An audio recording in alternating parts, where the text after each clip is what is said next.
Welcome back to Go Gaddis Real Estate Radio right here on AM 920 The Answer. In this segment, we're continuing on with questions about the Georgia Real Estate Purchase and Sale Agreement, which is really the Georgia Association of Realtors Purchase and Sale Agreement. My name is Cleve Gaddis, and you're listening to Go Gaddis Real Estate Radio, where our goal is to help listeners go from real estate novice to expert, so home selling and buying can be done with total confidence and without all the worry that is so typical with life's biggest investments.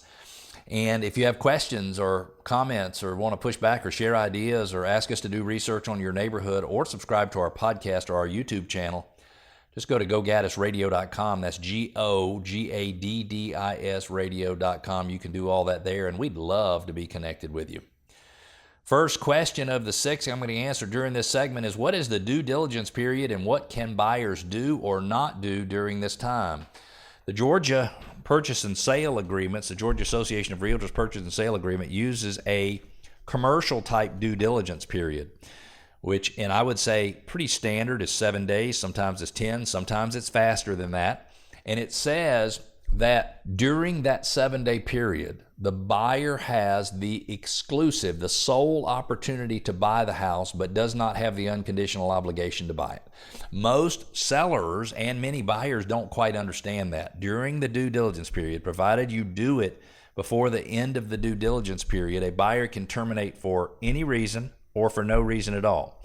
So during that due diligence period, the buyer has the right to do whatever inspections they need to do. Now, in some cases, they'll have to get their financing and appraisal during the due diligence period as well. Your agent would be able to explain that to you. But they have the opportunity to inspect the home, provided they're not invasive, provided they don't tear the home up.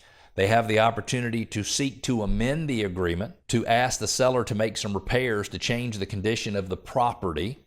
And if the seller does not agree to the items requested in the repair amendment, or what the amendment is called, the amendment to address concerns, then the buyer has the opportunity to terminate that the purchase agreement before the deadline of the due diligence period. If it says 7 days and the due diligence period started on the 20th, then the 21st, 22nd, 23rd, 24th, 25th, 26th, 27th, it would go through the end of the day on the 27th, which would be 11:59 p.m. right before midnight would be when it's over. In some cases, they will actually specify that it ends at 6 o'clock or 8 o'clock or whenever it might be.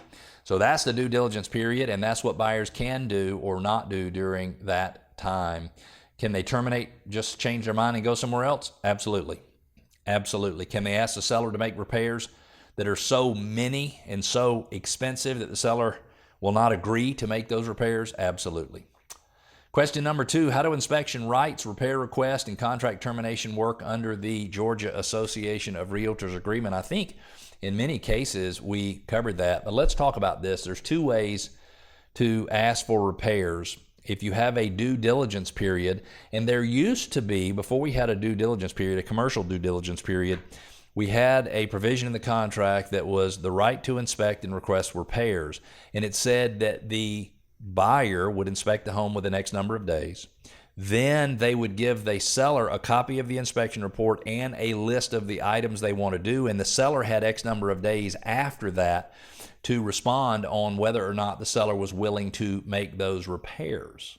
So you can either buy it using a due diligence period, you can buy it as is with no due diligence period at all, or you can buy it with the right to inspect and request repairs. If you have a due diligence period and the seller does not agree satisfactorily to the items that the buyer is asking to be repaired, then the buyer can terminate, provided it's before the end of the due diligence period. In the right to inspect and request repairs, the buyer must ask for items to be fixed that don't function properly, that don't meet current code and have not been grandfathered in, or that are unsafe or don't work the way they're supposed to. They're unsafe. So it's things that don't operate the way they were intended to, things that are unsafe, or things that do not meet current code and have not been grandfathered in. So you're limited if you use the right to inspect and request repairs in the repairs that you can ask for. So you can't say, I don't like the color of the walls, I want you to paint it. During the due diligence period, a true due diligence period, you could ask for anything and everything that you want to.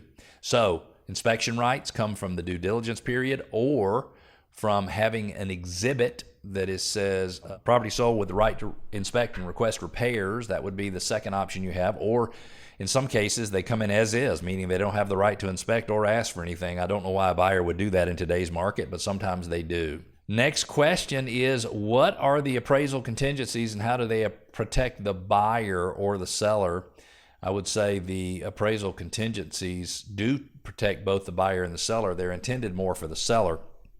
But the way it works is simple. It says that within X number of days of the binding agreement date, the binding agreement date is the date the last party to sign and accept the agreement provides notice to the other party that they've done that. So just because you signed it today does not mean your agent sent it back to the other party today. So it could be you signed it today and the binding agreement date is tomorrow. Your agent should be the one who would be responsible for telling you what your binding agreement date is for sure. But if you look at it, the appraisal contingency says with the next number of days from the binding agreement date, we're going to have the property appraised. And if it fails to meet the purchase price, if the appraised value of the property is lower than the purchase price, then you're saying that the buyer has the right, now they don't have the obligation, but they have the right to ask the seller to reduce the sales price to match the appraisal value. And it says if the seller refuses to do that, then the buyer has the opportunity to terminate the agreement. Now, it also protects the seller because it doesn't say the seller is required to do it. So it could be possible you have your home under contract for $500,000. You get an appraiser. Maybe the appraiser doesn't know exactly what they're doing. There's a lot of great appraisers out there, but I'm sure there's some that don't really know what they're doing.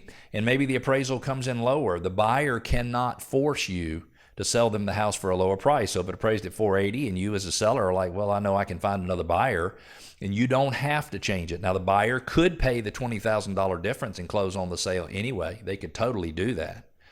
But you as a seller are protected because they can't make you reduce the price. The buyer is protected because you can't make them buy the house if you don't agree to reduce the price. Hopefully that all makes sense to you.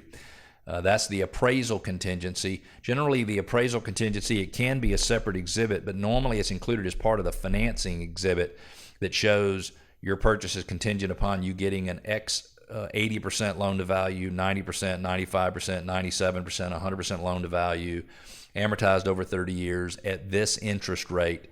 And it says that you have X number of days from the binding agreement date to determine whether or not you can get your financing and to get your appraisal worked out. Next question is, what other key contingencies are built into the Georgia Association contract that buyers and sellers should be aware of? I've told you about the due diligence period. I've told you about the delivery of earnest money, which would be a contingency because really the contract is contingent on the buyer delivering the earnest money on the day they say they do. And if they won't do that, the seller has to give them X number of days to fix it. And if they don't do that, then the seller can terminate the agreement. You will also have, in many contracts, a financing contingency, which could be a VA or FHA loan. It could be a USDA loan. It could be a conventional financing. And each one of those loan types has a different exhibit that goes with it. So you can have the financing. You can also have an appraisal contingency, which we just talked about. But you have another contingency that is in all of the contracts that say that this sale is contingent on the seller delivering good and marketable title to the buyer. Well, what does that mean? That means the seller agrees that your obligation to purchase the property is contingent on their ability to give you good and marketable title to the property, meaning give you title to the property that a title insurance company licensed to do business in the state of Georgia would provide an insurance policy on. Good and marketable title. Are there other contingencies in there? In some ways, there's other little bitty contingencies in there, but they're all things that are designed to make sure that the buyer cannot be required to buy a property that they can't have good and marketable title to, and the seller doesn't have to sell a property to a buyer who's not doing what they're supposed to in the terms of the purchase and sale agreement. Next question is, how does a financing contingency work, and what happens if the buyer can't get a loan? Well, you have a financing contingency exhibit. It says within 10 days, for example, from the binding agreement date.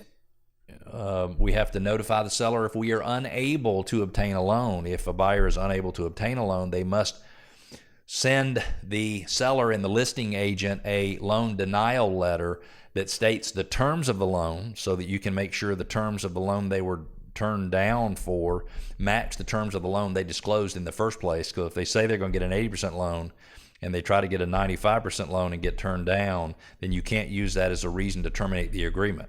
The letter would have to say they were turned down for an 80% loan, not a 95% loan. And it must state very clearly that the buyer's been turned down. If they provide that letter of denial either within that contingency period or shortly thereafter, I don't remember exactly how that works, and I don't have the contract in front of me right now, or I'd look it up, the purchase and sale agreement, then they have to give notice, a letter of denial from the buyer's lender. If they have specified a lender on the pre-approval letter, or on the conventional financing exhibit or the other exhibit, then the denial letter must be from that lender.